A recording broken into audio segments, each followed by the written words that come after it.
ফিরে এলাম বিরতির পর। আপনারা দেখছেন নিউজ ভ্যানগার্ডের পূজা পরিক্রমা 2025। 1432 সনের কোথায় কেমন পুজো হচ্ছে তা তুলে ধরার চেষ্টা করছি। আমরা এই মুহূর্তে পৌঁছে গেছি দমদমে। হ্যাঁ, দমদমের দুর্গাপূজা অবশ্যই ভীষণভাবে জনপ্রিয়। উত্তর কলকাতার বিভিন্ন এলাকায় যেমন দুর্গাপূজা হয়, ঠিক দমদমেও কিন্তু প্রচুর দুর্গাপূজা হয়। তার মধ্যে একটি জনপ্রিয় পূজা দমদম তরুণ দল। প্রতি বছরই একটু ভিন্নভাবে কিন্তু তরুণ দলের মায়ের মণ্ডপ সেজে ওঠে এবং সেখানে কিন্তু দর্শনার্থীদের প্রচুর সমাগম হয়। আমরা দেখতে পাচ্ছি সপ্তমীর সন্ধ্যায় কিন্তু দমদম তরুণ দলে পা ফেলার জায়গা নেই, তিল ধরার জায়গা নেই, প্রচুর ভিড় সেখানে।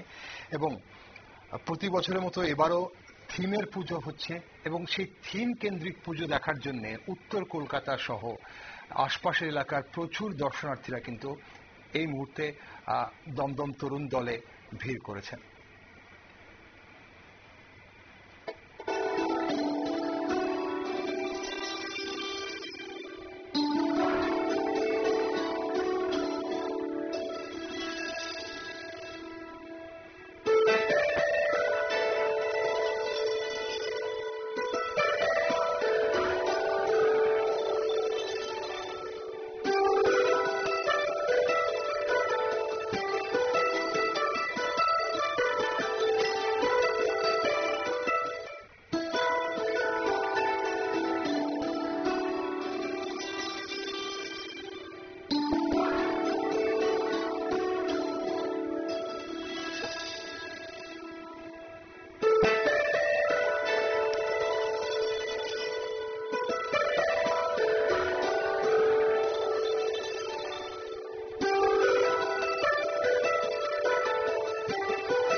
দমদমের তরুণ দলের পুজো আপনারা দেখছেন এই মুহূর্তে নিউজ ভ্যানগার্ডের পর্দায়। থিম বেসড পুজো এবং উত্তর কলকাতায় কিন্তু ভালো ভালো থিমের পুজো হয় এবং সেখানে শুধু উত্তর কলকাতা নয়, এমনকি দক্ষিণ কলকাতা থেকেও কিন্তু অনেক দর্শনার্থীরা আসেন এই পুজো দেখতে।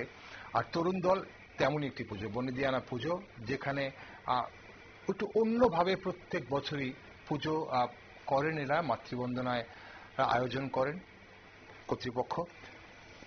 এবারও আমরা দেখতে পাচ্ছি সেখানে সপ্তমীর সন্ধ্যা থেকে কিন্তু প্রচুর মানুষের ভিড়। তবে তরুণ দলে এবং দমদমের অন্যান্য যে পুজো, সেই পুজোতে কিন্তু যতই রাত বাড়ে ততই কিন্তু ভক্তদের সমাগম হয়, দর্শনার্থীদের সমাগম হয়। খুব সুন্দরভাবে সাজিয়ে তোলা হয়েছে তরুণ দলের মায়ের মণ্ডপ। মায়ের মণ্ডপের ভেতর আপনারা এই মুহূর্তে দেখছেন। আমাদের প্রতিনিধি আপনাদের দেখানোর চেষ্টা করছে যতটা ক্যামেরায় দেখানো সম্ভব। সেখানে আপনারা দেখুন বিভিন্নভাবে যারা দর্শনার্থীরা রয়েছেন তারা কিন্তু তাদের মোবাইলে ক্যামেরাবন্দি করছেন, বিভিন্নভাবে ছবি তুলছেন। এই সুন্দর দৃশ্য নিউজ ভ্যানগার্ডের পর্দায় আপনারা দেখছেন দমদমের তরুণ দলের পূজা প্রাঙ্গণের এবং মায়ের মণ্ডপে। আমরা নেব আরো একটি ছোট্ট বিরতি। আপনার সঙ্গে থাকুন, দেখতে থাকুন নিউজ ভ্যানগার্ড।